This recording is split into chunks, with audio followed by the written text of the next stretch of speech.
گیت ہندی زبان کا لفظ ہے جس کا مطلب راگ، نغمہ یا گائی جانے والی چیز ہے۔ یہ کسی بھی زبان میں سب سے پرانی صنف سخن ہے۔ گیت لغت میں نغمہ یا سرور کو کہتے ہیں اور اس کا تعلق فن موسیقی سے ہے۔ ایسی نظم جس میں شاعر اپنے جذبات و احساسات اور ہجر و فراق کو والہانہ انداز میں بیان کرے اسے گیت کہیں گے۔ قصیدہ ادبیات مشرق میں قصیدے کو شہنشاہ اقلیم ادب کی حیثیت حاصل ہے۔ عربی شاعری کی ابتدا ہی قصیدہ سے ہوئی۔ قصیدہ قصد سے مشتق ہے جس کے لغوی معنی ارادہ کرنے کے ہیں۔ ایسی نظم جو کسی بادشاہ، وزیر یا دولت مند کی تعریف میں لکھی جائے قصیدہ کہلاتی ہے۔ عرب میں زمانہ جاہلیت میں بڑے بڑے باکمال شاعر گزرے ہیں جن میں امراء القیس اور اوشا کے نام شامل ہیں۔ فارسی میں قصیدے کا باقاعدہ آغاز رودکی سے ہوا جنہیں حقیقی طور پر فارسی شاعری کا جد امجد تصور کیا جاتا ہے۔ اردو کے قدیم شعراء میں مرزا رفیع سودا، میر تقی میر اور خواجہ میر درد قابل ذکر شعراء ہیں۔ ان میں سے سودا کا فطری میلان قصیدہ گوئی کی طرف تھا۔ ان کو غلام حمدانی مصطفی نے اردو قصیدہ نگاری کا نقاش اول کہا۔ اس کے علاوہ انشاء اللہ خان انشا، ذوق، مومن، غالب اور حالی نے بھی قصیدے لکھے۔ حجو کا لفظی معنی ہے بدگوئی۔ ایسی نظم جو کسی کی مذمت یا عیوب کے بیان میں لکھی جائے حجو کہلاتی ہے۔ حجو میں شاعر کسی کی مخالفت میں طنز کرتا ہے اور اس کا مذاق اڑاتا ہے۔ مرثیہ جس نظم میں کسی کی موت پر غم کا اظہار کیا جائے اور اس کے اوصاف بیان کیے جائے مرثیہ کہلائے گی۔ مرثیہ عربی زبان کے لفظ رثا سے نکلا ہے جس کے معنی ہے کسی مرنے والے کا ذکر حسرت و غم کے انداز میں کرنا۔ شاعری کی زبان میں مرثیہ سے مراد ایسی نظم ہوتی ہے جس میں کسی مرنے والے کا مغموم و منظوم تذکرہ کیا جاتا ہے۔ اس میں دکھ اور افسردگی کے ساتھ ساتھ محبت اور عقیدت کے جذبات پائے جاتے ہیں۔ مرثیہ کسی بھی ہیئت میں لکھا جا سکتا ہے۔ اردو ادب میں لکھے جانے والے مرثیہ کو ہم مندرجہ ذیل 3 اقسام میں تقسیم کر سکتے ہیں۔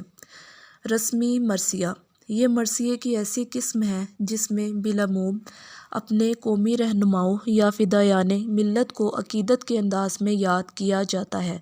مثال کے طور پر قائد اعظم علامہ اقبال، عزیز بھٹی شہید وغیرہ کی برسیوں کے موقع پر لکھی جانے والی شاعری مرثیے کی اس قسم سے تعلق رکھتی ہے۔ شخصی مرثیہ اپنے کسی قریبی عزیز، دوست یا رشتہ دار کی وفات پر لکھا جانے والا مرثیہ شاعری کی اسی ذیل میں آتا ہے۔ مثال کے طور پر مرزا غالب کا لکھا ہوا عارف کا مرثیہ جس کا شعر کچھ یوں ہے: لازم تھا کہ دیکھو میرا رستہ کوئی دن اور، تنہا گئے کیوں اب رہو تنہا کوئی دن اور۔ تیسری قسم مرثیہ کی ہے کربلائی مرثیہ۔ ہمارے ہاں عام طور پر مرثیے سے مراد یہی مرثیہ لیا جاتا ہے جس میں کربلا کے مقام پہ برپا ہونے والے سانحے کو بیان کیا گیا ہو تو اسے کربلائی مرثیہ کہتے ہیں۔ مرثیہ کے اجزاء پر بات کریں تو مرثیہ کے بالعموم 9 اجزاء ہیں جن میں پہلا ہے تمہید، دوسرا سراپا، تیسرا رخصت، چوتھا ہے آمد، پانچواں ہے رجز، چھٹا ہے جنگ، ساتواں ہے شہادت، آٹھواں ہے بین، نوواں ہے دعا۔ اب پڑھیں گے غزل کے حوالے سے۔ غزل عربی زبان کا لفظ ہے جو فارسی زبان کے لفظ غزال سے نکلا ہے جس کے معنی ہرن کے ہیں۔ اصطلاح میں غزل سے مراد عورتوں سے باتیں کرنا یا عورتوں کی باتیں کرنا بھی مراد لیا جاتا ہے۔ غزل کی تعریف: غزل شاعری کی وہ قسم ہے جس میں حسن و عشق کی مختلف کیفیات کا بیان ہو۔ غزل کے موضوعات کی اگر بات کی جائے تو دل کے جذبات کا اظہار، ہجر و وصال کی کیفیات، شکایات زمانہ اور تصوف غزل کے عمومی موضوعات ہیں۔ اس کے علاوہ ہر طرح کا موضوع غزل میں بیان کیا جا سکتا ہے۔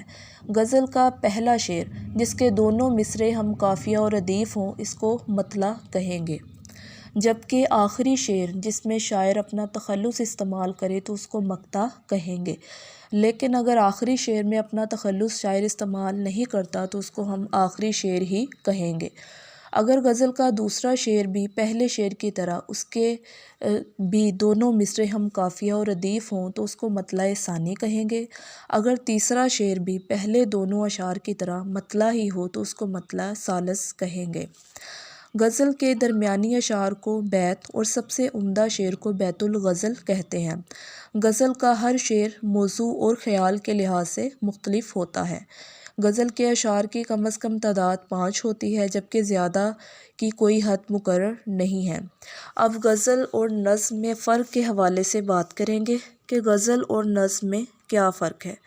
نظم کسی مسلسل خیال یا موضوع کی وضاحت کرتی ہے جبکہ غزل کا ہر شعر اپنی جگہ ایک مستقل اکائی کی حیثیت رکھتا ہے۔ نظم کی حیت اور ساخت کے اعتبار سے کئی صورتیں ہیں جبکہ غزل ایک ہی حیت اور ساخت میں لکھی جاتی ہے۔ اس کے علاوہ نظم کے مقابلے میں غزل ایک فصیح صنف سخن ہے۔ تو سامعین، امید ہے کہ آج کی ویڈیو آپ کو پسند آئی ہوگی۔